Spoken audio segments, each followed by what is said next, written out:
Pernah nggak sih kamu merasa begini? Baru jam 9 atau 10 pagi. Kepala udah mulai berat, badan lemas, dan fokus mendadak hilang. Padahal kamu udah sahur, bahkan mungkin ngerasa makannya banyak banget. Nah, masalahnya itu bukan di puasanya. Masalahnya, tanpa sadar, sahur kamu justru lagi menghancurkan energimu sendiri. Banyak banget orang yang salah paham soal sahur. Kebanyakan mikir, yang penting kenyang. Padahal, sahur itu bukan soal bikin perut penuh. Sahur itu soal menyiapkan mesin tubuh kita buat bekerja belasan jam tanpa asupan sama sekali. Ibaratnya mobil mau perjalanan jauh. Kalau salah isi bensin di awal, ya nggak bakal kuat sampai tujuan. Kamu bakal tumbang lebih cepat. Jadi, apa saja sih kesalahan yang sering kita lakukan? Kesalahan pertama, sahur kebanyakan gula. Ini nih, biang keroknya, teh manis, sirup, kue-kue manis, atau bahkan karbohidrat simpel yang berlebihan. Kayak nasi putih, porsi jumbo, efeknya memang terasa enak dan bikin melek seketika. Tapi itu cuma sebentar. Yang terjadi di dalam tubuh itu seperti ini.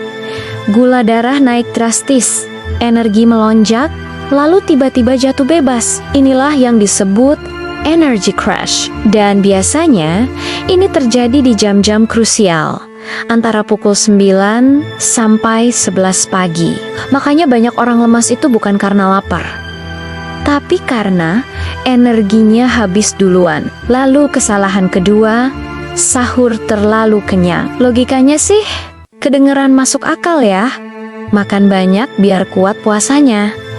Tapi tubuh kita itu bukan gudang. Kalau diisi terlalu penuh, energi malah habis dipakai buat mencerna makanan super banyak itu, bukan buat beraktivitas. Akibatnya apa? Badan jadi terasa berat, bawaannya ngantuk terus, dan kepala terasa penuh. Ironis banget kan? Niatnya biar kuat, malah makin kenyang makin cepat capek. Kesalahan ketiga, sahur terlalu mepet imsak.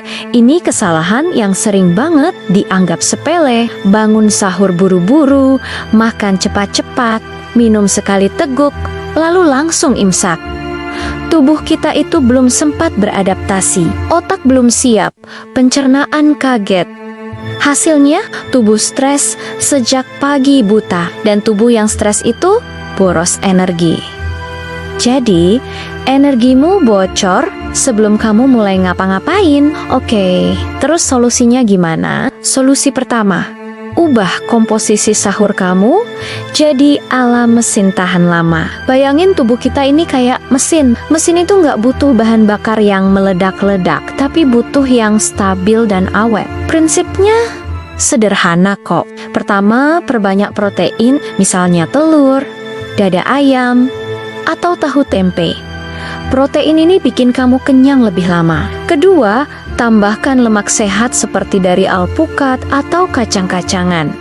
Ini sumber energi yang tahan lama. Ketiga, pilih karbohidrat kompleks, kayak nasi merah, oatmeal, atau ubi. Karbohidrat kompleks melepas energi secara perlahan, nggak bikin lonjakan drastis. Ingat ya, ini bukan soal porsi besar, tapi soal kombinasi yang tepat. Sedikit tapi stabil itu jauh lebih baik daripada banyak tapi cepat habis. Solusi kedua, bangun sahur tanpa bikin otak stres. Percaya deh, cara kamu bangun sahur itu pengaruhnya besar banget. Kalau bangun dengan panik dan terburu-buru, otak langsung stres. Otak yang stres bikin energi bocor sejak pagi. Coba deh, pasang alarm sedikit lebih awal. Pas bangun, jangan langsung loncat dari kasur.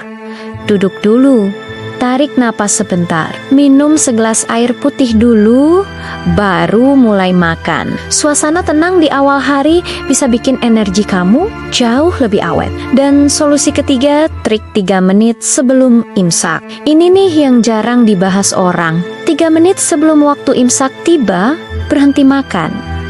Jangan nambah apa-apa lagi. Sebaliknya, lakukan ini.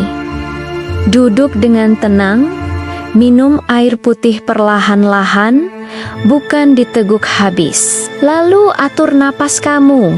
Tarik napas dalam, hembuskan pelan-pelan. Tujuannya cuma satu, memberi sinyal ke tubuh bahwa semuanya aman dan terkendali. Efeknya luar biasa. Energi kamu bakal lebih stabil dan kepala terasa lebih ringan seharian. Jadi kesimpulannya, sahur itu bukan sekadar rutinitas mengisi perut. Sahur adalah setting awal untuk harimu. Kalau settingan di awal udah salah, ya seharian bakal berantakan. Tapi kalau setting Nia benar, puasa akan terasa jauh lebih ringan dan hidup pun terasa lebih terkendali.